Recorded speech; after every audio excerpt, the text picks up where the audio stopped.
So in today's video, I'm going to be previewing Crewe Alexandra versus Bradford City, and then in the second part of today's video, I'm going to bring you guys my Game Week 25 League 2 score predictions. If you do go on to enjoy, please make sure to drop a like on there for me. If you could try and hit 80 likes on today's video, that'd be massively appreciated. Subscribe if you're new as well. We are on the road to 8,000 subscribers, so please make sure you are subscribed if you haven't already with that post notification bell on. It's free to do so, and it does massively help out. Get your thoughts in as well down in the comment section down below. Let me know down below your score prediction for this match. What would your starting 11 be as well? Would you make any changes from Friday night's 0-0 draw against top of the table Stockport County? We come off of the back of 2 home draws. We could really do with picking up another 3 points against the Crewe side, who started out very well, but their recent couple of matches haven't exactly gone to plan for them, and they have recently slipped outside of the playoff places as well. But make sure to drop a like on there for me, subscribe if you are new as well, and let's get into it. Channel memberships are now cheaper than ever, with tier 1 costing just 99p. Tier 2 has been reduced from $3.99 a month down to $1.99 a month, and tier 3 has been reduced from $8.99 a month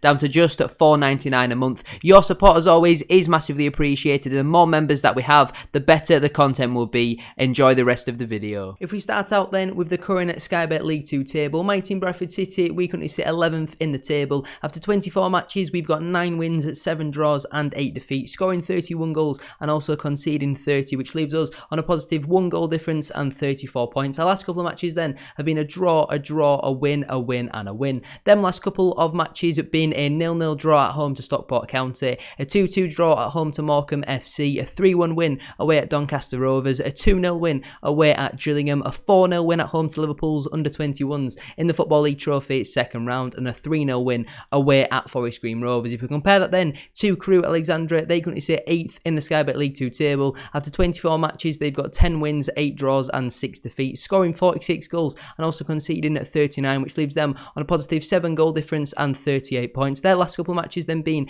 a draw, a loss, a draw and a loss. Them last couple of matches then being a 1-1 draw away at Newport County, a 2-0 defeat away at Walsall FC, a 3-1 defeat at home to Barrow AFC, a 3-3 draw at home to Accrington Stanley, a 4-2 defeat at home to Bristol Rovers in the FA Cup at second round, and a 2-1 defeat away at Grimsby Town. Their last win came on the 25th of November, where they beat Doncaster Rovers 3-2 at home. So they haven't won for over a month by the time this game does come around. But now we're going to get into the team that I would go with if I was Crewe Alexandra. In terms of the formation, then I would stick with the 3-1-4-2. I think certainly away from home it has been a formation that has worked very well for us so far under Crewe Alexandra, so I would stick with that. In goal, I've gone with Harry Lewis. Great to see him pick up another clean sheet on Friday. He didn't really have much to do. I think they only had one shot on target all game. It did Stockport, and it was a very tame attempt. He had nothing to do. I'm not too sure specifically off the top of my head how many clean sheets he has kept so far this season, but recently it feels like he has been starting to rack them up a little bit. Into the back three then, on the right side I've gone with Jonathan Tompkinson. I think since he's come into the side, he has been very solid defensively, a great ball playing centre half, a great addition. It's great to see him finally getting his opportunity, and he's playing week in week out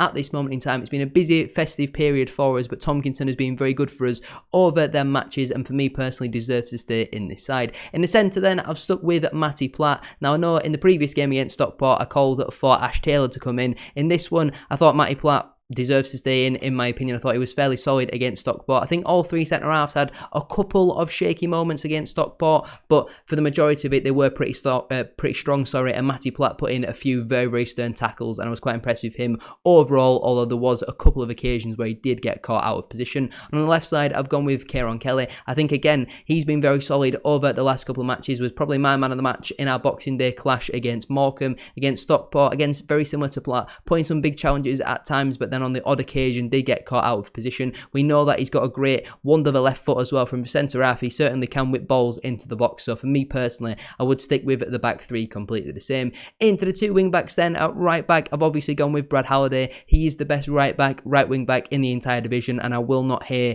otherwise from anybody. Defensively, he's outstanding. Going forward, he didn't really offer all too much against Stockport, but we know on his day how they can certainly pick up an assist. So for me personally, he definitely deserves to stay in this side. And at left wing back then, I've gone with Alex Gilead. Obviously, Lewis Richards not involved in the matchday squad against Stockport after he picked up a niggle against Mottram. Liam Rideout came in, and defensively, I thought it was quite poor. Going forward, I don't think he offers enough, in my opinion. And I know this isn't Gilead's natural position. I don't personally believe Crewe Alexandra will put Gilead there. I think he will stick with Rideout if Richards is unavailable, but it's my team at the end of the day. I would go Gilead there. He can play that role. He's got certainly the legs and the energy to do that role. So for me personally, I go with Gilead at left wing back. Into my midfield then, as the holding midfielder, I've gone with Richie Smallwood. I thought he was quite good against Stockport County, apart from his set pieces. We saw this last season, and we saw it again against Stockport. When Walker's not in the team, Smallwood is unfortunately on set pieces, and the number of times he was putting poor balls into the box, it was so disappointing. Every corner failed to beat the first man or was massively overhit. His free kicks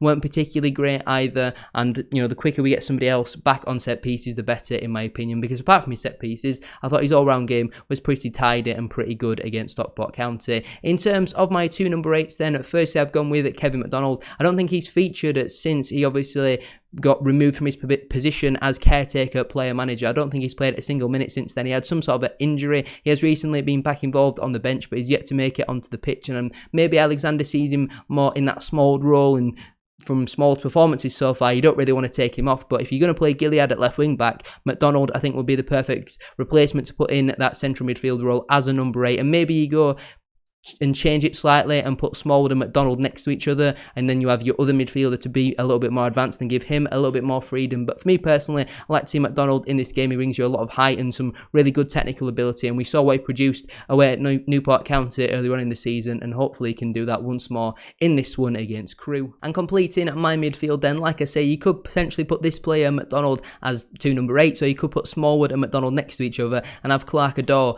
as at the number 10. Now for me personally, the first 60 minutes, 70 minutes against Stockport, I thought he was probably the best player on the pitch. It was a game where not really much quality was on show, but I thought he was showing some bright sparks. He had some nice footwork in the final third, and I think as he gets more game time in that position, he could certainly make it his own. With Patterson going to be out long term once more, Jamie Walker, he's not going to be back for another couple of matches as well. I think this is a good opportunity for Adore to really cement himself in this Bradford City side, and for me personally, he deserves to stay in this team. And as my tip strikers then, at first I've gone with Andy Cook. Unlucky not to get on the score sheet against Stockport. He certainly had the best chance of the game. He made the Stockport County goalkeeper Ben Hinchcliffe pull off an absolutely exceptional save in that second half. I personally thought it was in. Crewe Alexandra thought it was in as well, but unfortunately the keeper did manage to get a hand to it and tip it over the crossbar. But Cook for me definitely deserves to stay in this side. And completing my team then as the other striker, I have gone with Tyler Smith. Now over the last couple of matches, I don't think he's been involved all too much. I don't think the conditions, the play style, and everything going around, everything considered, hasn't really suited Tyler Smith, but we know on his day, if he gets an opportunity inside that penalty area, he is more than likely to take it, and I will give him one last opportunity in this one. I think the lack of competition for his place at this moment is a little bit frustrating, because Oliver and Cook don't really work. Derbyshire, not good enough in my opinion, and then anyone else you play there at the moment is a square peg in a round hole. After this match, we could see the return of Jake Young as well, which would obviously be massive for the football club, but for now, I would keep Tyler Smith in this side. On the bench then for me, that'd leave Colin Doyle, Ash Taylor, Liam Rideout, Bobby Poynton, Harry Chapman, Adam Wilson, and Verden Oliver. Lots of wingers and attacking flair players on there, but we've not really got many options at this moment in time, with the players currently unavailable being Daniel Igoke, Lewis Richards, Alex Patterson, and Jamie Walker. So the couple of players who would miss out then through selection would be Harvey Rowe, Sam Stubbs, Emmanuel Sadibe, Rayhan Tulloch, Chisholm Afoka, and Matt Derbyshire. Now then, we're going to get into my Game Week 25 League 2 score predictions. Starting out then with Accrington Stanley versus Salford City, I'm going to back Stanley for a 2-0 home win. Colchester United versus Gillingham FC, I'm going to go with a 1-1 draw. Crawley Town versus Swindon Town, I'm backing the home side for a 2-1 win. Crewe Alexandra versus Bradford City, I think we'll pick up another 3 points in this game. I personally believe it will finish 2-1 to the Bantams. Doncaster Rovers versus MK Dons, Doncaster picking up a good point away at Mansfield a couple of days ago, but in this one, I think they will lose once more, 2-1 in that game. Forest Green Rovers versus AFC Wimbledon, Troy Dean is sent off in Forest Green's last match since he recently took over as permanent manager there. AFC Wimbledon on fire. I can only see this finishing in a 4-0 win to the Wombles. Grimsby Town versus Walsall FC. I think he'll finish in a 2-1 home win for David Artell's side. Morecambe FC versus Harrogate Town. I think finishes in a 0-0 draw. Stockport County versus Mansfield Town. I think finishes in a 1-1 draw. Sutton United versus Newport County. I think finishes in a 2-0 away win for Newport. Tranmere Rovers versus Notts County. I think finishes in maybe a shock 2-1 home win for Tranmere. And finally, Wrexham AFC versus Barrow AFC. I think finishes in a 2-0 away win for the Bluebirds. Pete Wilde is currently working some brilliant magic at Barrow. But I'm going to leave it there then for today's video. If you have enjoyed it, please make sure to drop a like on there for me. If you go trying to 80 likes, as I said at the start of today's video, that would be massively appreciated. Subscribe if you're new as well. We are now on the road to 8,000 subscribers, so please make sure you are subscribed.